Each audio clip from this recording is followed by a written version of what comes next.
Nah, jadi mahasiswa minta ke Komti untuk menyampaikan sesuatu ya kepada dosen.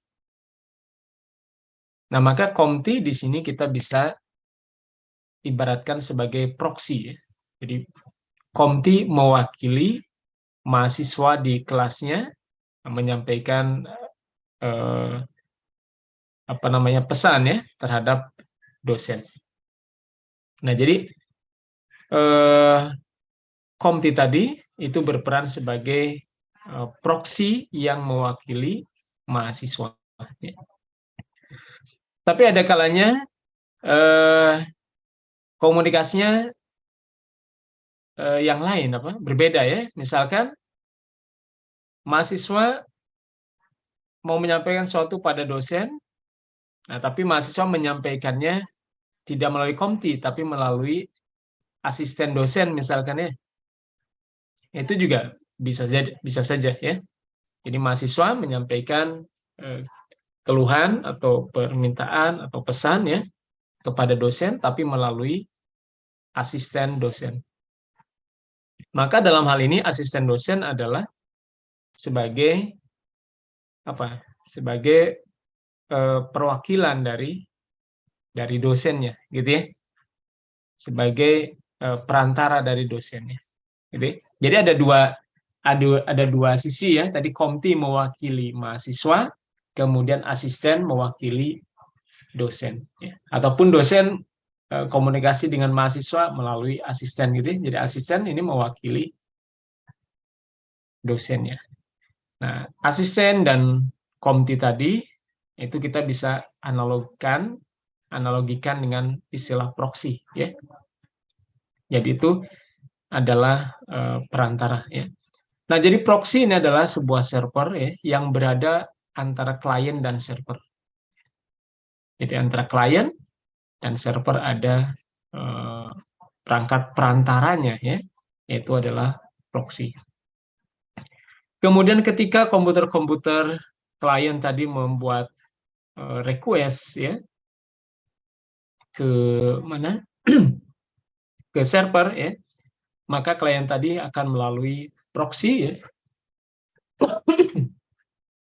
Nah, kemudian proksi akan meneruskan pesan tadi, request tadi ke server ya. Nah, jadi kita bisa lihat bahwa si proksi ini berperan sebagai middleman ya, sebagai perantara ya, sebagai perantara. Nah, di dalam jaringan kita kenal ada beberapa proksi ya, ada proksi web, ada proksi SSL, ada proksi DNS, ada proksi SMTP, ada POP3 IMAP ya. Nah, ini adalah contoh-contoh proksi ya. Jadi banyak sekali istilah-istilah proksi atau kita lihat beberapa aplikasi ya, beberapa aplikasi memiliki proksi ya, memiliki perantara ya. Web ya. Jadi kalau kita akses internet, maka web proxy ini sebagai perantara akses HTTP ya, akses web. SSL proxy. Nah, berarti ini proxy perantara ketika koneksi SSL ya. Kemudian DNS. Kemudian SMTP ya. SMTP Simple Mail Transfer Protocol ya, untuk mengirimkan email ya, dan seterusnya. Oke, nah jadi aplikasi-aplikasi di jaringan memungkinkan ya adanya server yang berperan sebagai proxy. Nah, kemudian proxy ada beberapa jenis ya, kemarin di praktikum sudah dicoba ya. Ada dua jenis proxy, kurang lebih ya. Ada proxy yang berada di sisi di sisi klien, mewakili klien. Nah, kita sebut dengan forward proxy ya. Nah, dalam forward proxy, jika ada forward proxy, maka semua request dari klien itu akan disampaikan kepada proxy server. Kemudian proxy server ini melanjutkan request tersebut ke internet. Apa fungsi dari forward proxy ya? Apa fungsi dari forward proxy? Jadi sekurang-kurangnya ada beberapa fungsi ya. Yang pertama misalkan dia berperan sebagai case ya. Nah, jadi ada fungsi yang pertama sebagai cache server, ya, cache server. Oke. Nah, cache server, cache itu apa? Nah, cache ini ada data temporary, ya.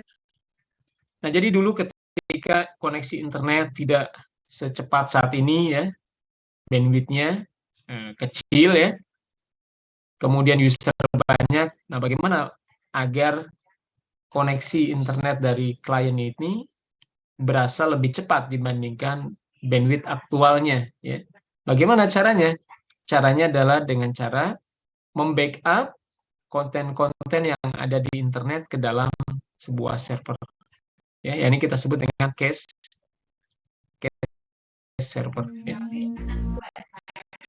Nah, jadi setiap kali ada akses dari klien, maka setelah dapat respon dari server, data tersebut akan di-cache, akan disimpan sementara oleh proxy server, gitu ya. Nah, sehingga nanti ada klien-klien yang lain membutuhkan data tersebut atau mengakses data tersebut atau site tersebut, maka dia akan mengakses data tersebut dari server proxy ini. Ya. Jadi proxy akan memberikan data tersebut. Ya. Karena server proxy ini ada di lokal, maka koneksi internet akan berasa lebih cepat, ya. Nah, jadi di sini meningkatkan performance, ya, performance dari akses internet, ya. Nah, jadi meningkatkan performance akses internet, ya, atau bandwidth, ya, seperti itu. Nah, kemudian yang kedua digunakan untuk manajemen, ya, manajemen internet, ya. Untuk manajemen akses internet. Oke, sorry, ya, ini tulisannya. Manajemen akses internet, ya. Akses internet. Nah, kenapa kita bisa mengelola akses internet di sini? Karena semua request dari klien itu selalu melalui proxy, ya. Jadi akses internet dari klien selalu melalui proxy. Dengan demikian, maka proxy memiliki data, ya, terkait dengan activity dari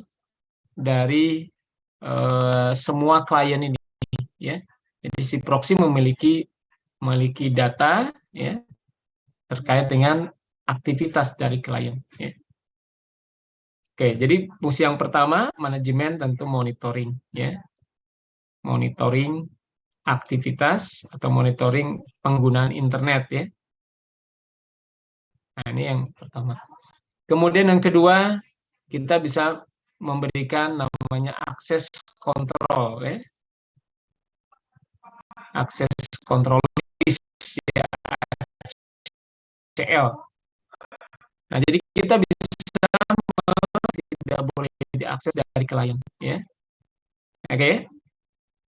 Nah, ini akses kontrol, ya. Kemudian yang berikutnya kita bisa memberikan autentikasi, ya. Apakah user ini berhak akses internet atau tidak, berhak menggunakan internet atau tidak. Nah, ini fungsi dari kurang lebih fungsi dari forward proxy, ya.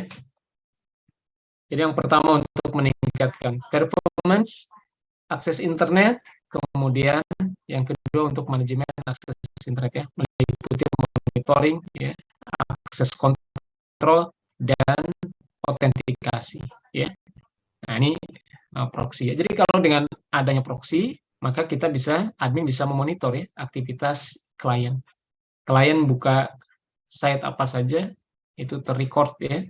Kemudian download apa saja, berapa banyak file yang di-download oleh klien, nah itu semua akan terrecord di dalam proxy, ya. Nah, sehingga dari sini nanti kita bisa mengeluarkan, ya, data statistik, ya. Nah, data statistik. Ada data statistiknya, ya. Kita bisa tampilkan dalam bentuk grafik, dalam bentuk apa. Nah, ini biasanya diperlukan, ya. terutama oleh pemangku kebijakan ya, kepentingan ya, misalkan IPB memiliki bandwidth 1 giga misalkan ya. Nah, 1 giga bandwidth itu dipakai untuk apa? Nah, itu kan pertanggungjawaban ya. Ya, kenapa misalkan divisi IT mengusulkan bandwidth sebesar 1 giga? Nah, bagaimana penggunaannya? Nah, kita bisa dapatkan data tersebut salah satunya dari data proxy ya. Kita bisa melihat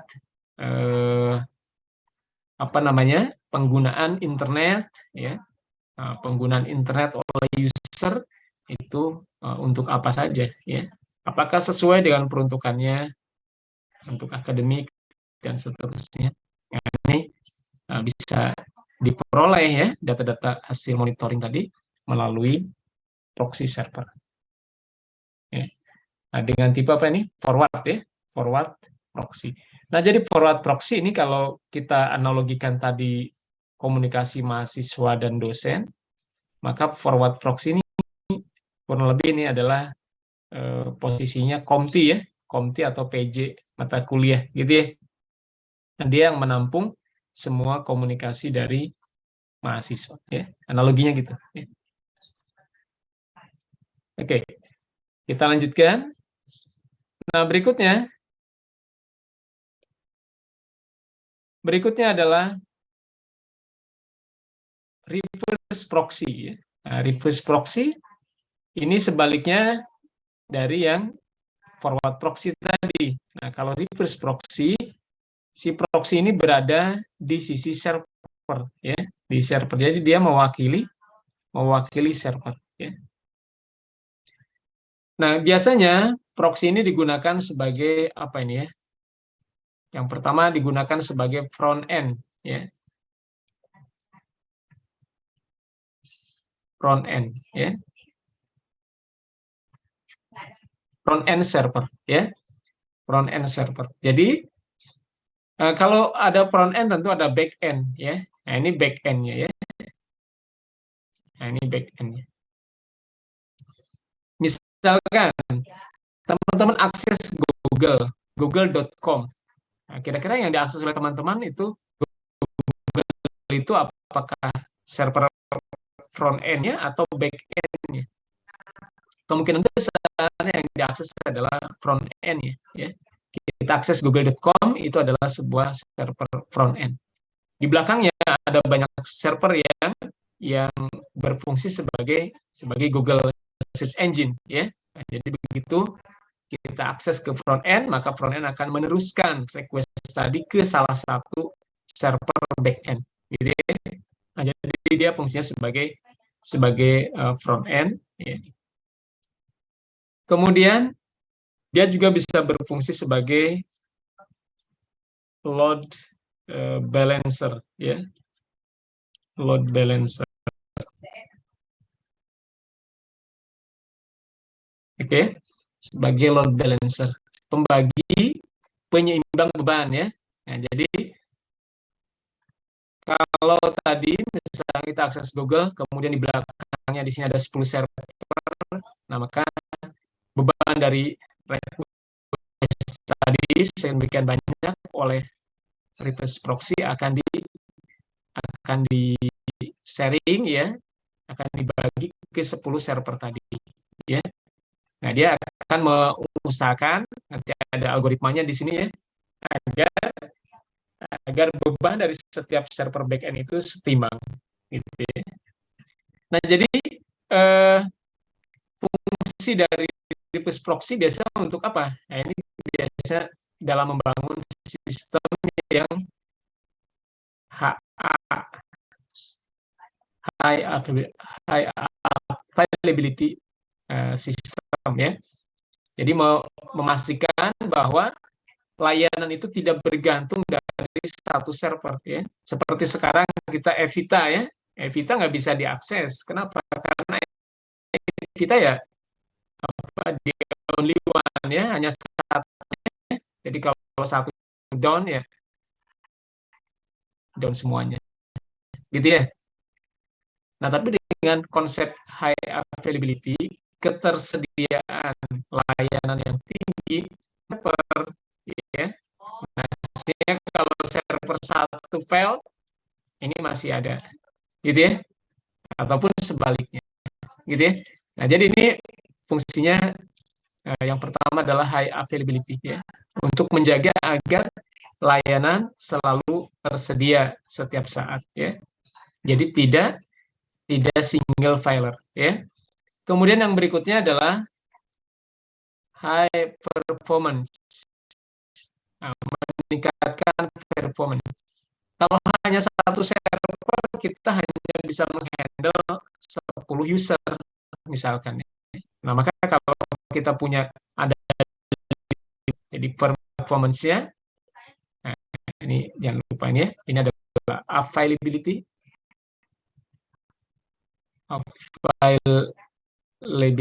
ketersediaan, ya.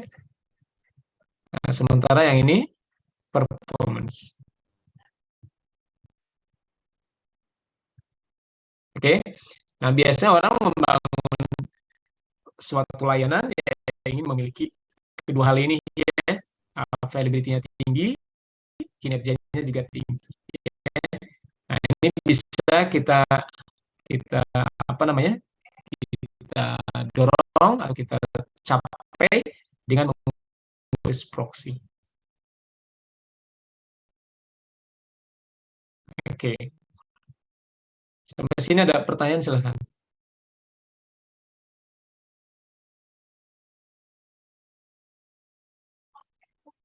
Nah, kemudian coba kita lanjutkan. Oke, nah jadi kita sudah memahami tadi reverse dan forward proxy, ya. Nah, berikutnya kita lanjutkan.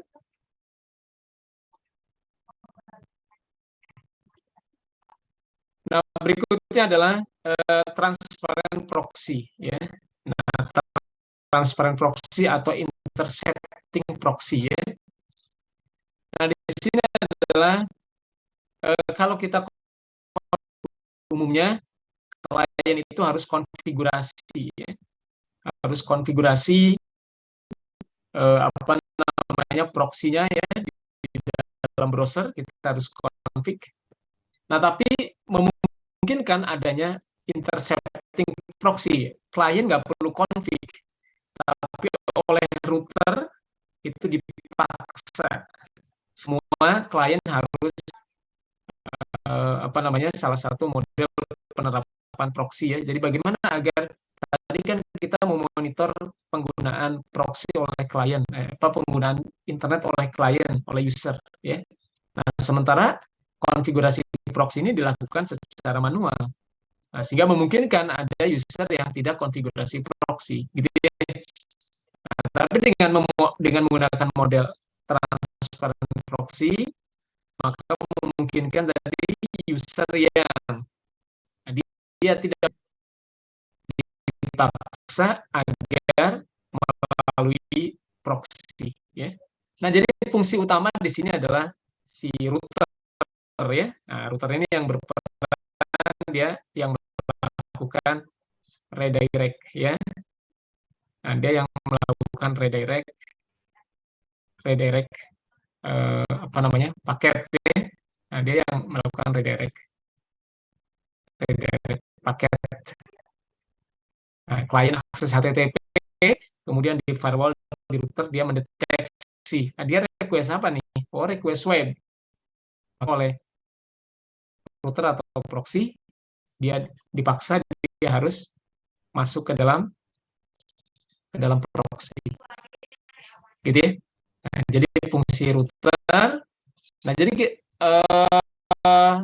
mutlak diperlukan adanya router atau firewall, ya, agar kita bisa, jadi dia mengintercept paket agar selalu melalui proxy server, ya. Oke, baik, kita lanjutkan lagi. Nah, berikutnya bagaimana cara sistem komputer atau sistem server tadi mengatasi problem concurrency, ya, problem bersamaan, ya. Nah, ini kan kenapa kita tadi apa? Ada apa ini? Ada reverse proxy ya. Tadi kan untuk mengapa? Untuk meningkatkan performance, untuk meningkatkan availability dari layanan, gitu ya, agar banyak user yang bisa dilayani oleh sistem yang kita bangun, gitu ya. Nah, jadi problem dari suatu sistem itu adalah terkait dengan akses bersamaan, gitu ya. Misalkan Evita, nah, Evita berapa usernya? Evita usernya semua mahasiswa vokasi ya. Mahasiswa vokasi ada berapa? Mungkin ada 4.000 ya. Nah, itu adalah apa namanya, jumlah user yang harus bisa dihandle oleh server Evita ya. Nah, maka harus seperti apa server Evita ya. Nah, ini penting, namanya istilahnya apa? Capacity planning ya. Nah, jadi kalau kita mau mengembangkan suatu sistem, maka yang perlu kita lihat adalah capacity planning. Nah, capacity plan ya. Jadi bukan hanya ada softwarenya, ada servernya, kemudian sesuatu udah langsung bisa jalan ya, sistem bisa jalan. Nah, tidak demikian ya, tapi kita juga harus melihat berapa daya tampung dari hardware ya, berapa daya tampung dari hardware untuk bisa menghandle, atau dari sistem ya keseluruhan untuk bisa capacity plan. Nah, seringkali ya dulu ya, ketika awal-awal apa namanya eh, internet ya, bukan awal-awal internet ya. Jadi kemarin-kemarin sebelum sebelum komputer itu seperti saat ini ya. Nah, saat ini kan kita lihat computing power daripada komputer kan makin tinggi ya. Multi core CPU nah, itu makin tinggi kan ya. Nah, kita bayangkan 10 tahun yang lalu atau bahkan 15 tahun yang lalu ya, itu belum ada jumlah core tadi, CPU masih terbatas ya. Bahkan di eranya Pentium 4 ya, bayangkan apakah kita bisa melayani banyak user seperti itu sekaligus ya. Nah, tidak bisa ya. Nah, dulu di IPB seringkali apa problem terkait dengan masa mengisi KRS ya.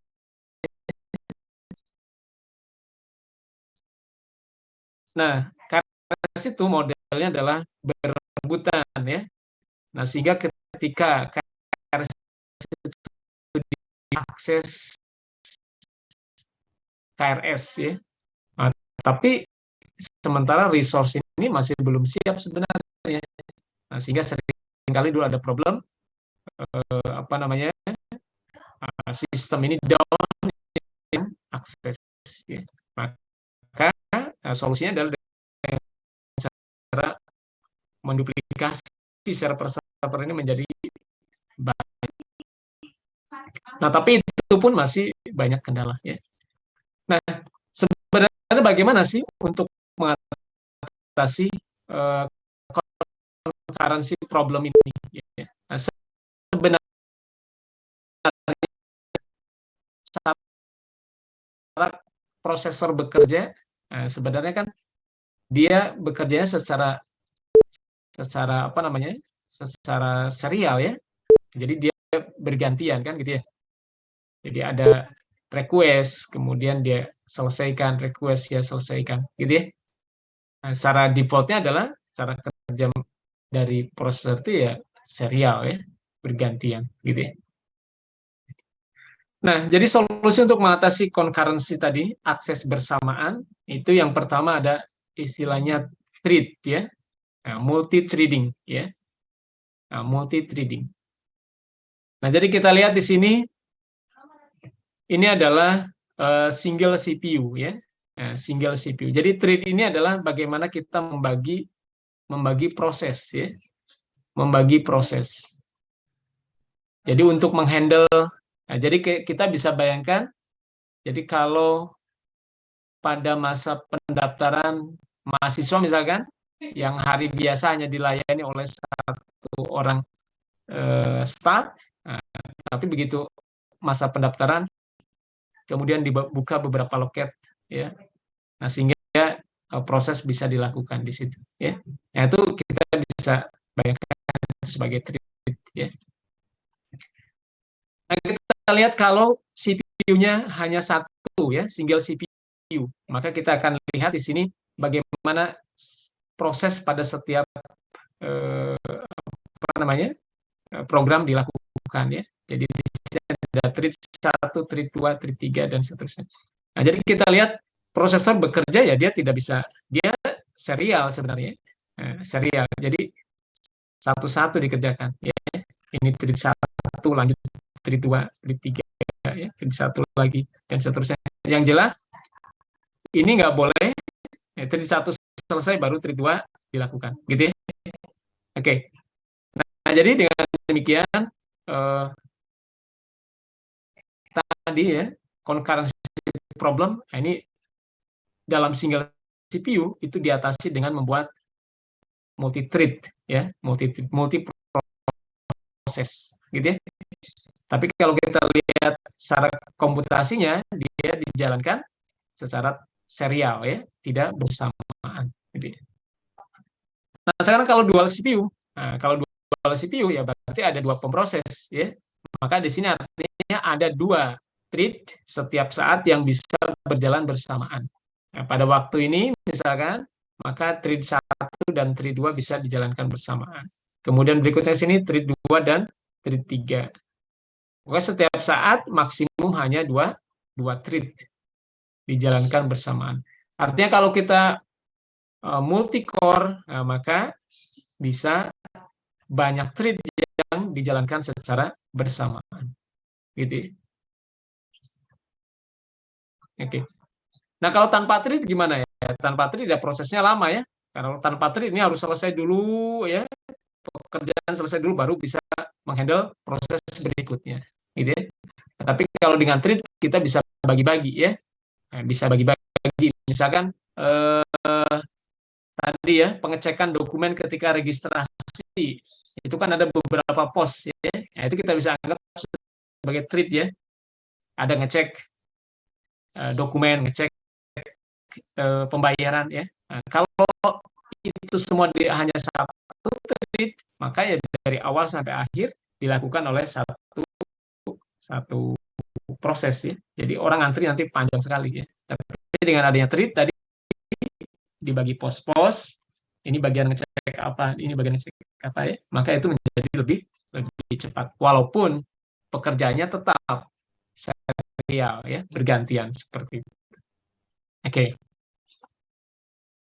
Nah, jadi semakin banyak jumlah CPU-nya, tentu tadi akan makin cepat. Kemudian berikutnya adalah event processing, ya. Ini tadi, ya, mungkin agak match tadi yang seperti tadi saya sampaikan, ya. Jadi ada event apa saja di sini, ya. Jadi dalam sebuah proses, nah, kita bagi menjadi beberapa event, ya. Kemudian event tadi di antri, ya. Nah, event tadi akan diantri. Nah, di sini ada event loop, ya. Nah, dia yang akan istilahnya melakukan, kalau dalam bahasa elektronikanya, melakukan multiplex, ya. Dia akan memilih mana request mana yang harus diproses, gitu, ya. Nah, ini cara untuk menyelesaikan concurrency problem. Jadi bayangannya gini aja, dibayangkan ketika di kondisi orang saja, ya, bagaimana orang akses ke bank misalkan, ya, banyak orang akses bersamaan. Nah, gimana cara manajemennya, ya? Ada teller seperti itu, ya. Ada nomor antri. Kurang lebih ini juga demikian, ya. Nah, ini juga demikian, gitu, ya. Kemudian dibagi di dalam bank itu ada kepentingannya, ada yang mau ke teller, ada mau ke customer service ya. Nah, kita bisa bagi, kalau mengurus hal ini bisa ke teller, mengurus hal ini bisa ke customer service dan seterusnya ya. Nah, itu adalah bagaimana kita menyelesaikan terkait dengan concurrency problem. Nah, di komputer juga demikian ya. Nah, jadi di sini pada kenyataannya multi-thread dan event processing ini ya dilakukan secara bersamaan ya di sini ya. Misalkan ini terkait dengan event tertentu ya, kemudian dibagi ke dalam berapa thread gitu ya. Eventnya tadi ada misal asynchronous event processor, ada disk I/O ya, ada accept thread ya. Jadi ini adalah prosesnya, kemudian setiap proses akan dibuat thread. Setiap proses akan dibuat thread ya. Yang mengurusi tadi ya, teller misalkan, ini adalah terkait dengan pengambilan terkait dengan transaksi gitu ya. Nah, maka dibagi teller. Ada beberapa teller ya, ada beberapa thread. Kemudian terkait dengan pengurusan rekening dan seterusnya, keluhan, maka ada customer service ya, dibagi berapa thread. Kurang lebih gitu ya. Jadi bukan hanya pembagian proses atau thread saja, tapi kemudian ini juga dibagi ya, digabungkan ya antara event processing dan thread tadi ya. Oke, nah kemudian ini adalah terkait dengan bagaimana tadi concurrency problem tadi dipecahkan. Nah, bagaimana penerapannya dalam berbagai proxy server ya. Nah, ini ada contoh beberapa proxy server ya. Nah, mungkin yang kita gunakan di praktikum itu adalah aplikasi Squid ya. Nah, ini yang kita gunakan kemarin ya. Nah, jadi banyak aplikasi proxy ya. Nah, di sini ada Apache. Kemudian ini proxy Apache ya. Kemudian ada HAProxy, High Availability Proxy. Nginx, ini web server, ini juga web server tapi kita bisa gunakan sebagai proxy ya. Kemudian Varnish, kemudian ada mode proxy. Ini di Apache ya. Ini Apache. Kalau ini Apache Tomcat kalau salah ya. Ini modul Apache ya. Yang ini yang Apache ini. Oke. Nah, kalau kita lihat di sini bagaimana dia menggunakan metode untuk mengatasi concurrency ya. Nah, di sini kalau Squid dia menggunakan event driven ya. Nah, jadi thread-nya dia tidak begitu jalan ya. Jadi tidak memanfaatkan thread di sini ya. Jadi dia hanya event driven saja ya. Nah, kemudian di sini forward proxy, reverse proxy dia bisa support ya. Nah, kita bisa gunakan. Gitu ya. Nah, jadi kalau mau yang spesial fungsinya misalkan reverse proxy atau load balancer ya. Kita yang lihat yang mengkhususkan diri pada load balancer ini, kita lihat ya, HAProxy ya. Nah, maka ini lebih tentu fiturnya akan lebih banyak di sini ya. Kemudian ada Varnish, ini juga sama ya. Sementara forward proxy, forward proxy ini bisa menggunakan forward proxy ya, ini ya Squid ya. Ya sebenarnya Squid ini pada dasarnya adalah modul utamanya adalah forward proxy ya. Kemudian cache, mana yang bisa berperan sebagai cache server? Nah, yang bisa cache server di sini adalah Squid ya, kemudian Nginx, Apache Tomcat, kemudian modul proxy ya. Oke. Nah, jadi teman-teman bisa bandingkan ini antar beberapa proxy. Nah, sehingga nanti bisa dipilih ya, mana yang kita akan gunakan ya. Di sini ada sekurang-kurangnya ada 3 hal lah ya. Atau 4 ya. 4 fungsi ya dari aplikasi proxy ini. Forward proxy, reverse proxy, transferan, load balancer. Mana yang bisa mensupport salah satu ini ya. tergantung keperluannya ya. Nah, jadi kalau kita load balancer, kita lihat di sini proxy ya, squid, nah ini bisa juga ya. Sampai sini ada pertanyaan, silakan.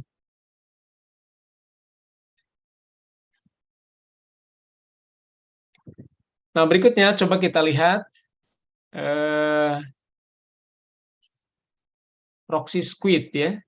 Nah, proxy squid. Nah, proxy squid tadi fungsinya ya kita bisa, nah ini kalau digunakan sebagai apa? Proxy HTTP atau forward proxy ya. Nah, tadi kita sudah sampaikan ya, meningkatkan kinerja akses internet ya, memudahkan manajemen dan kontrol akses internet ya. Kemudian manajemen bandwidth, nah itu juga memungkinkan manajemen user ya, autentikasi, monitoring penggunaan internet ya. Nah, jadi ada beberapa fungsi dari forward proxy ya, tadi sebenarnya sudah diuraikan di awal ya. Nah, kemudian berikutnya adalah bagaimana mekanisme cache ya atau caching ya. Nah, di sini misalkan ini adalah klien, ini internet ya, kemudian ini ada proxy ya. Nah, jadi kalau ada proxy maka setiap kali request tadi diberikan kepada dilakukan apa disampaikan kepada proxy ya. Proxy server. Kemudian proxy server yang akan meneruskan ke internet, kemudian nanti dari internet akan membalas ya, akan merespon konten yang ada di internetnya. Nah, konten tadi oleh web proxy selain diteruskan ke yang request tadi user, dia juga akan cache, akan simpan secara sementara ya. Sehingga nanti kalau user yang lain ada mengakses data yang sama, maka tinggal diberikan oleh proxy. Nah, itu yang menyebabkan tadi koneksi internet berasa akan lebih cepat. Itu ya. Oke. Nah, selain itu juga bisa juga proxy ini, kenapa kita menggunakan proxy? Nah, karena user-user yang di bawah ini tidak punya akses ke internet ya. Misalkan kalau di kampus kan IP menggunakan IP private ya. Nah, komputer di lab, di IPB semuanya di dalam IPB komputer itu menggunakan IP yang sifatnya private ya. Nah, kalau IP ini tidak di NAT, nah bagaimana dia bisa akses internet? Nah, memungkinkan dia bisa akses internet dengan perantara ini tadi ya, dengan perantara proxy. Jadi proxy yang bisa internet. Jadi proxy kita berikan IP public atau kita NAT, kemudian yang lain nanti request-nya ke proxy. Proxy akan meneruskan ke internet. Jadi bisa juga demikian ya.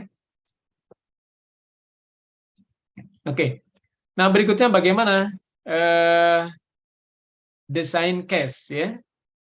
Nah, bagaimana arsitektur dari cache ini ya. Nah, ini kalau proxy kita terapkan pada jaringan yang besar ya tentu kita harus apa namanya? Harus kita desain ya bagaimana arsitektur dari cache server ini ya. Ya karena kalau tidak kita rancang apalagi saat ini ya bandwidth internet makin lama makin besar, yang tadinya proxy digunakan untuk meningkatkan performance akses internet, malah justru jadi sebaliknya. Kalau proxy ini tidak dirancang dengan baik, malah jadi bottleneck, malah jadi menghambat akses internet, gitu ya. Ya karena tadi bandwidth internet semakin besar. Nah, maka agar proxy ini sifatnya juga handal, maka harus ada arsitektur cache-nya, ya. Nah, jadi proxy di dalam suatu jaringan yang besar tidak cukup satu server, melainkan ada beberapa server. Nah, ini bisa dibagi-bagi, ada namanya cache parent, ada namanya sibling atau child, ya, gitu ya.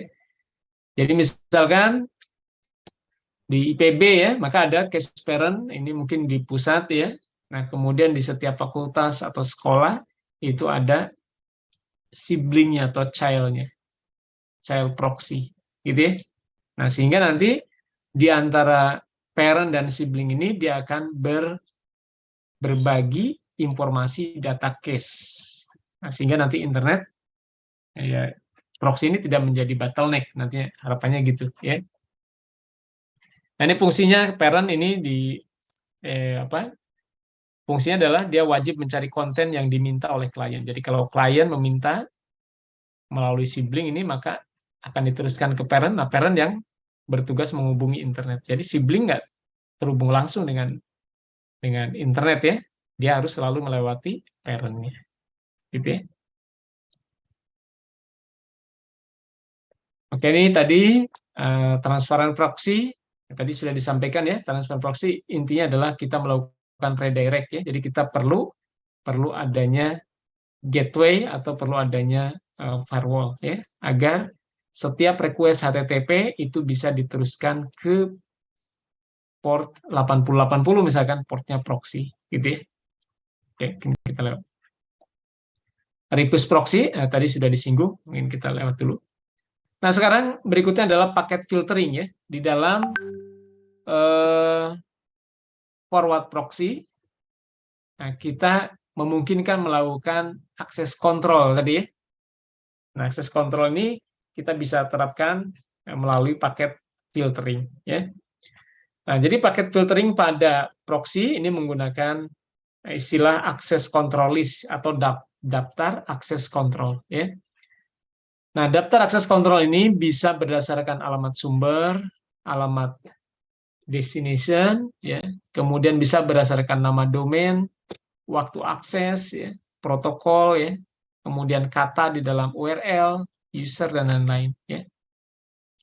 Akses kontrol ini dijalankan oleh proxy secara berurutan, sekuensial ya. Nah, sehingga urutan kita membuat akses kontrol itu tidak boleh sembarangan. Kalau urutannya keliru, urutannya terbalik, maka hasil yang diperoleh juga bisa berbeda, gitu ya. Nah, biasanya pengurutan ya dimulai dari yang paling khusus ke yang paling umum. Nah, ini ada beberapa contoh akses kontrol ya. Yang pertama ini berdasarkan IP, source atau destination ya. Nah, jadi sintaknya yang pertama kita definisikan dulu ACL-nya. Kita definisikan ACL, kemudian yang berikutnya ini adalah decision-nya. Keputusannya mau diapakan. Oke.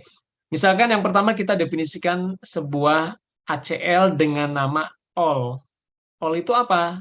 All itu adalah komputer dengan source 000 ini ya.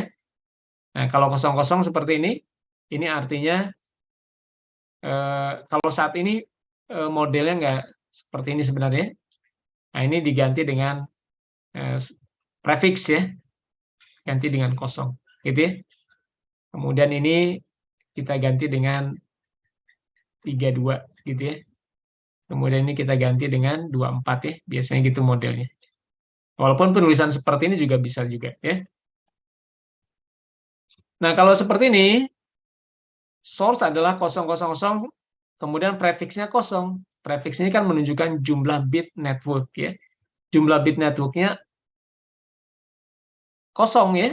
Nah, berarti semua bit ini adalah bitnya host. Kalau bitnya host kan bisa divariasikan bebas ya. Nah, sehingga arti dari source 00/0 ini adalah semua IP, sembarang IP ya. Jadi sembarang IP itu masuk ke dalam ACL dengan nama all ya. Kemudian mycom ini adalah sebuah komputer dengan IP sekian. Kemudian di sini subnet masknya prefixnya 32. Nah, berarti semua bit ini adalah bitnya network ya. Ini kan 32 bit network. Bit network kan nggak bisa diganggu gugat ya, tetap ya, nggak bisa divariasikan. Nah, jadi dia adalah sebuah komputer yang fix ya IP-nya ini. Kemudian berikutnya mynet ini adalah sebuah IP slash-nya 124. Nah, 124 berarti di sini ada 8 bit porsi network, porsi host ya. Nah, porsi host kan bisa divariasikan ya, 001, 00 dan seterusnya. Artinya ini MyNet ini menunjukkan komputer-komputer dengan IP yang berada di bawah network 1.0/24. Oke. Nah, setelah kita definisikan nama-nama ACL ini, kemudian berikutnya ini adalah decision-nya, ya. Keputusannya mau apa, ya. Ini yang mengizinkan atau menolak akses, ya. HTTP access allow my com, berarti my komputer ini diizinkan akses internet. Kemudian my net, ini diizinkan akses internet. Kemudian sisanya all di deny, ya. Deny all. Kemudian sisanya ditolak. Nah, berarti di dalam proxy ini yang bisa akses internet ya mycom dan mynet. Sisanya yang lain tidak bisa, ya. Kena deny. Oke. Nah, kemudian bisa juga berdasarkan domain, ya. Nah, berdasarkan domain. Nah, kalau berdasarkan domain, nah ini kalau destination bagaimana? Ini kan source. Kalau destination ya tinggal diganti src-nya dengan dst, ya, destination. Oke, berikutnya bisa berdasarkan domain. Misalkan kita akan memblok seperti kemarin di praktikum semua domain di bawah Facebook gitu, ya, atau kalau di sini domain di bawah Yahoo, ya, di bawah domain Yahoo. Jadi setiap ujungnya yahoo.com, ya, kita misalkan masukkan ke dalam domain dom larang gitu, ya. Nah, kemudian di sini kita deny. Maka setiap kali akses ke domain ini, ya, kita akan blok gitu, ya. Kemudian kata dalam URL, ya. Nah, kata dalam URL kita bisa definisikan kata apa, ya. Nah, tentu kata-kata yang tidak boleh diakses di jaringan kampus misalkan. Nah, kita perlu daftar. Nah, biasanya daftar ini ada ada database-nya, ya. Ada database-nya, nah sehingga kita bisa gunakan database tersebut, ya, di internet bisa diperoleh. Nah, sehingga nanti admin bisa langsung terkoneksi ke database tersebut, ya. Nah, sehingga nanti setiap request nanti akan di-deny, ya. Oke. Nah, dulu ada waktu berapa tahun yang lalu, ya. Akses internet kan ada ininya, ya, ada ada batasannya, ya. Ada tidak semua bisa diakses, ya. Nah, dulu ada beberapa metode, ya, ada metode DNS, ada juga metode proxy, ya. Nah, itu Kominfo biasanya memiliki database, ya, kalau dulu, ya, terkait dengan pattern tertentu, ya, aturan tertentu atau keteraturan tertentu dalam akses internet yang tidak dibolehkan. Nah, kemudian ACL bisa berdasarkan waktu akses, ya. Waktu akses, kapan aksesnya? Jam kerja, jam istirahat, ya. Nah, kita bisa bisa sesuaikan, ya. Misalkan kalau di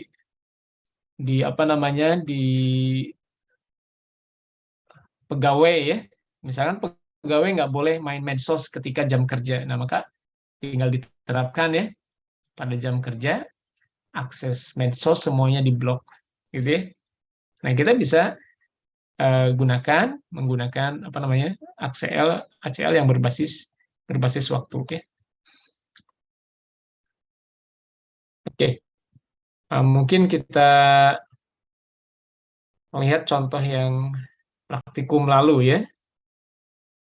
Nah, praktikum lalu kita lihat di sini.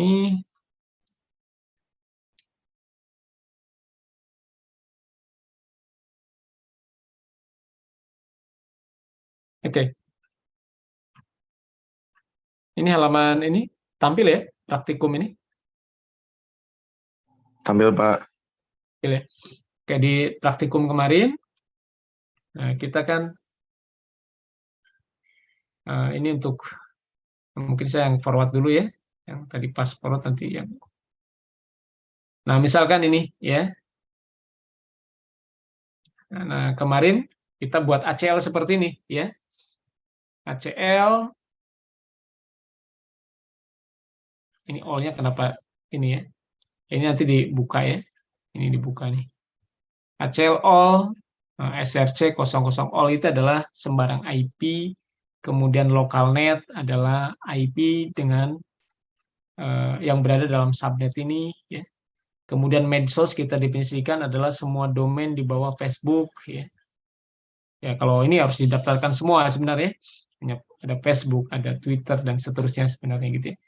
Kemudian ada bad keyword, URL regex ya. Jadi ini semua URL yang memuat kata harimau gitu ya. Jadi kalau di URL ada kata harimau, maka masuk ke dalam bad keyword ya. Kemudian berikutnya ada URL path. Jadi dalam URL mengacu ada extension file .avi misalkan ya. Nah, ini juga akan disimpan dalam URL path. Disimpan dalam ACL dengan nama avi ya. Nah, berikutnya kita bisa terapkan di sini HTTP access deny medsos work time. Work time ini apa? Work time ini waktu ya, ACL berdasarkan waktu dari mulai Sunday, Monday, Tuesday, Wednesday, Thursday, dan Friday ya. Nah, mungkin ini apa singkatannya perlu di ini yang nggak sesuai mungkin yang mana nih? Yang H ya. H ini untuk Thursday, untuk hari Kamis ya. Nah, kemudian ini jamnya sekian ya. Ini adalah kita definisikan sebagai waktu kerja ya. Nah, kemudian kita deny medsos pada jam kerja ya. Kita deny medsos pada jam kerja. Jadi kita bisa gabungan ya. Bisa gabungan dari beberapa ACL ya. Kita menolak medsos pada jam kerja. Kemudian kita mendeny bad keyword ya. Kemudian kita deny juga, harusnya kita tambah juga deny misalkan AVI ya. Nah, mungkin kalau sekarang agak kurang relevan. Kalau dulu internet ini eh, apa namanya, bandwidth-nya terbatas ya. Nah, sehingga untuk kegiatan apa download dan seterusnya ya dibagi-bagi ya. Jangan sampai orang download yang lain nggak bisa internet ya. Nah, sehingga banyak aturan download ya kalau dulu ya. Kalau sekarang mungkin yang terkait bad keyword ini ya masih relevan ya. Saya kira harus diatur terutama di akademik ya. Kemudian lokalnet, nah itu diizinkan. Kemudian selain itu di-deny. Oke ya. Nah, ini ada contoh ya bagaimana kita menerapkan ACL. Nah, tapi yang penting lagi di sini tadi terkait urutan. Nah, jadi ACL ini akan dicek, HTTP access ini akan dicek secara berurutan. Jadi kalau ada paket masuk, pertama akan dicek yang pertama dulu yang atas ini, nomor 1. Kalau nomor 1 match, maka langsung deny. Ya, paket tersebut diblok. Nggak akan dicek lagi ke yang bawahnya. Ternyata nggak match, maka akan dicek ke ACL nomor 2. Ketika belum match lagi, ACL nomor 3. Oh, ternyata match, maka akan diizinkan akses internet. Gitu. Nah, tapi kalau tidak match, ya akan dicek ke nomor 4. Kalau nomor 4 pasti match semuanya. Ya. Karena di sini all ya, maka dia kena deny. Oke. Nah, urutan ini menjadi penting. Nah, coba kita bayangkan kalau urutannya nomor 4 dulu. Pertama nomor 4, maka semua paket nanti akan kena deny. Kena deny ya. Kalau nomor 4 duluan. Nah, jadi urutan ini tadi logika kita bisa mengatur urutan ini sebenarnya. Jadi cari yang dari khusus dulu, kemudian ke yang paling umum. Gitu.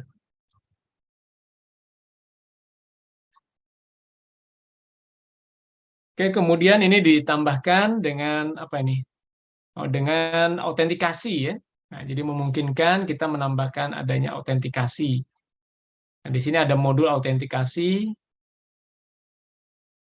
Nah, cuman di praktikum ini kemarin ini berlebih nih ya. Ini lib saja ya, bukan lib 64 ya.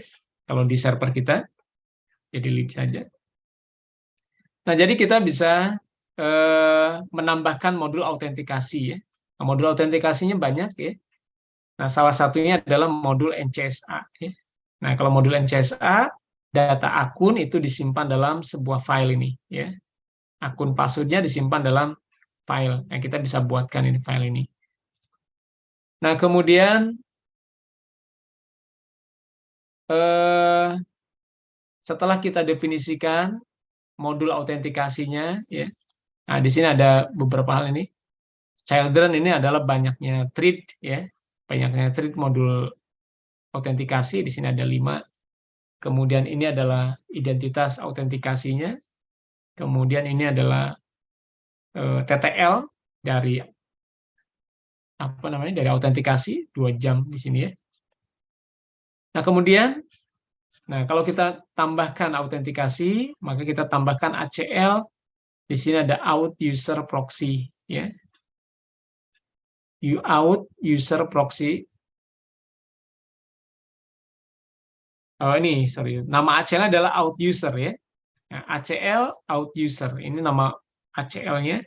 Kemudian ini keywordnya proxy out required gitu ya. Nah, kemudian di HTTP aksesnya kita tambahkan di sini setelah tadi deny, kemudian begitu dia lokalnet, ketika diizinkan maka dia harus autentikasi. Gitu ya. Ada juga yang menerapkan autentikasi di atas, nah, tapi kalau autentikasi di atas nanti semua jadi bisa setelah lolos autentikasi maka bisa akses internet jadinya, gitu ya. Nah, jadi diletakkan di sini untuk memastikan agar yang deny ini terblok dulu ya, baru ketika tidak match dengan deny ini, kemudian baru diizinkan. Nah, tapi dia harus melalui autentikasi terlebih dahulu, gitu ya. Nah, jadi di sini autentikasi, ACL autentikasi diletakkan di allow di sini, ya. Jadi setelah ditolak, baru jika diizinkan kita tambahkan autentikasi. Oke ya, karena kalau di sini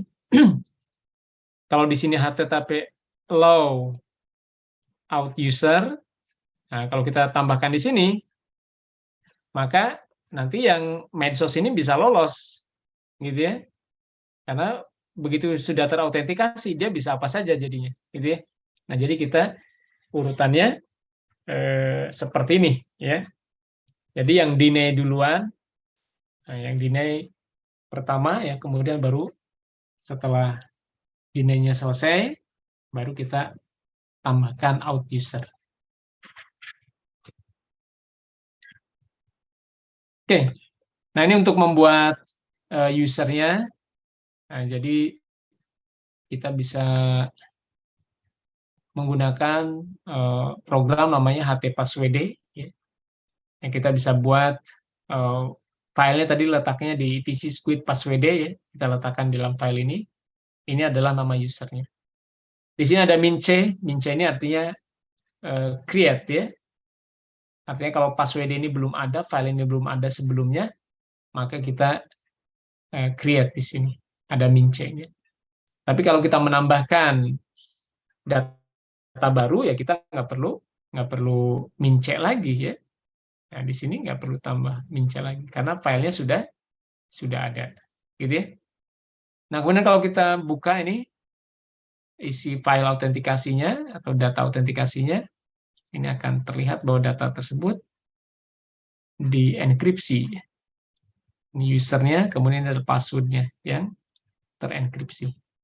Ada hashnya, ya, seperti itu. Baik, teman-teman. Sampai sini. Ada pertanyaan? Silakan.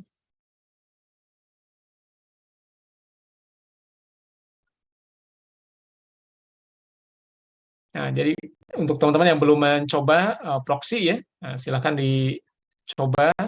Nah, kemudian eh, terkait dengan apa namanya, ini sebelum lupa ini dihapus ya.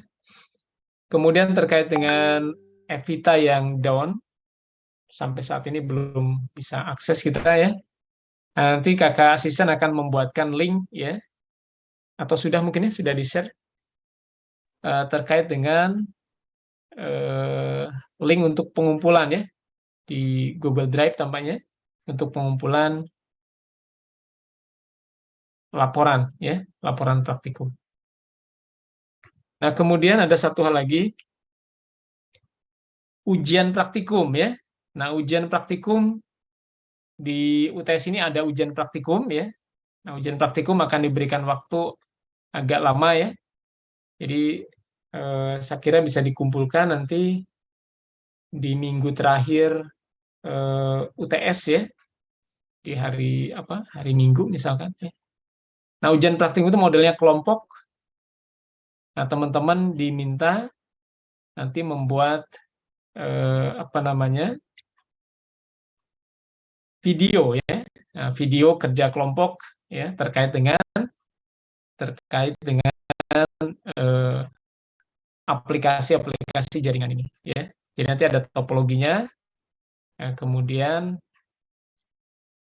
kalau biasanya kita praktikum itu menggunakan satu server ya, tidak terkoneksi satu sama yang lain ya. Nah, di praktikum bagaimana agar server-server tadi saling saling terhubung satu sama lain ya. Jadi terintegrasi. Nanti soalnya akan menyusul disampaikan di grup ya. Itu dikerjakan dalam waktu ya kurang lebih 2 minggu ya. Nah, silahkan nanti pembagian kelompoknya oleh kakak asisten akan dibuatkan.